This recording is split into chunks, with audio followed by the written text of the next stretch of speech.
Лейлек районунда Конституциянын 30 жылдыгы белгиленди. Баш мыйзамдын кабыл алынгандыгынын 30 жылдык мааракесине арналган салтанат Разаков шаарынын Борбордук аянтында өтүп, ага жергиликтүү бийлик өкүлдөрү, мекеме ишканалардын жетекчилери, окуу жайлардын студенттери, мектеп окуучулары жана шаар тургундары катышты. Конституция эркиндиктин символу, Конституция укуктарыбыздын жана эркиндигибиздин кепилдиги. Мына ушундай ураан менен иш-чаранын катышуучулары жөө жүрүшкө чыгышты. Анда баш мыйзам тууралуу маалыматтарды айтып, плакаттарды көтөрүп жүрүштү.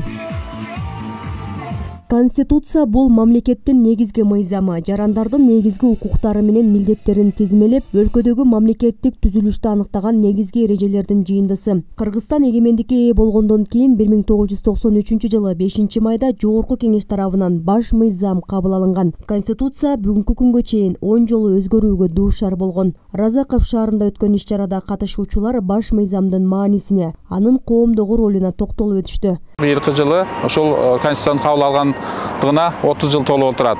Бул боюнча президентибиз Садыр Нуркожоевдун атайын жарлыгы чыгарылып, ушул жерлерде иш-чараларды өткөрүү белгиленген. Анын негизинде биздин райондо дагы ар кайсы деңгээлдерде, окуу жайларда, мекеме ишканаларда, билим берүү мекемелеринде ушул Конституцияны кабыл алган күнүнө карата Конституция байланыштуу түшүндүрүү иштери ар кандай деңгээлдеги иш-чаралар өткөрүлүп жатат. Баш мыйзамдын кабыл алынгандыгынын 30 жылдыгына карата иш-чаралар облус аймагында жерлерде уюштурулуп жатат.